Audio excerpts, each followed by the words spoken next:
The first set of sexual harassment charges against Carlos Moore included false imprisonment and sexual battery, amongst others. Other track coaches and athletic director Joe Jenna were brought up on charges of negligent supervision of students and negligent hiring, supervision, training, and retention.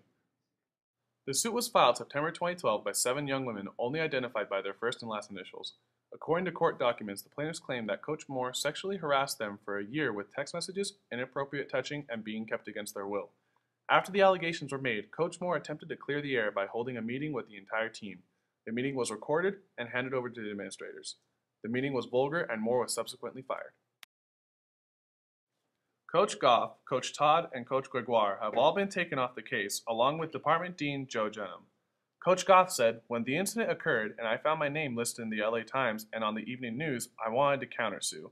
I did not spend 40 years in education to have my character challenged, and when all those involved took immediate action to protect all students involved.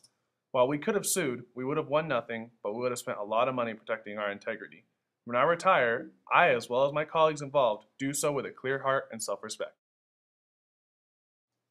The most recent lawsuit involves former men's basketball coach Alan Cavness, softball coach and Cavness's ex-wife Rubelina Rojas, women's soccer coach Melinda Bowen, and former softball coach Kelly Ford. According to the court documents, Cavness, the plaintiff, claims that Rojas falsely reported that he had engaged in sexual relations with one or more students.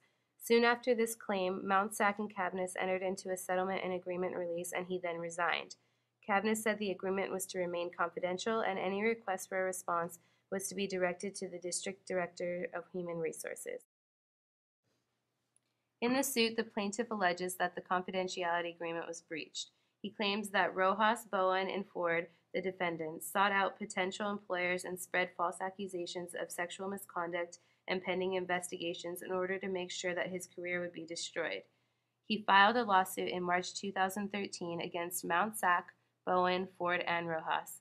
In this case, his complaints are for a breach of contract, violation of California Labor Code, intentional interference with contractual relations, intentional and negligent interference with prospective economic relations, and negligent and intentional infliction of emotional distress.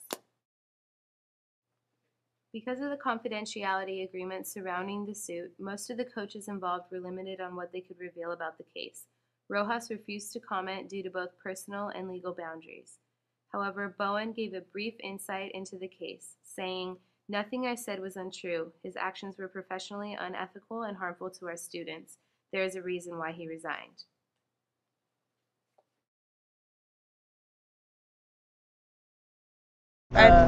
I'd probably talk to them and say, like, look, you should go talk to, like, someone about it because it's a serious situation.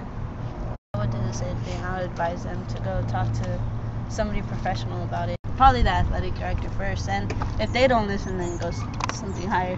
I think my parents would be the first people I turn to. Okay. Or I'll try to get whoever it is, like my friend, to turn to their parents as far as what to do first. What's And going then on. also, considering how cool our coaches is for basketball, Yeah. I'll probably even turn to my coaches. Well, from our student athlete's perspective, I think harassment comes in a variety of forms. It could be sexual in nature. It could be in the way of verbal or physical abuse. And so what we try and do every single year with our 600 plus athletes in our code of conduct is at least communicate to them that our program has a zero tolerance policy for that, and certainly extend our ability and resources to assist in anything that comes their way. Some of our student athletes may not be prepared in how to handle it, but certainly what we try and convey to them is that our doors are always open.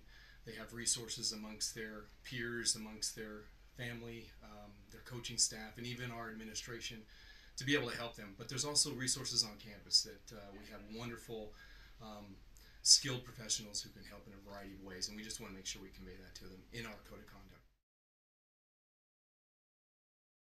Well, certainly when it comes to our student athletes or any of our students, our emphasis is on their success and their safety, and it's going to be a priority. It always is a priority for us, and making sure that we convey that to them and have them reassured that our administration and certainly our athletics program is committed to their safety.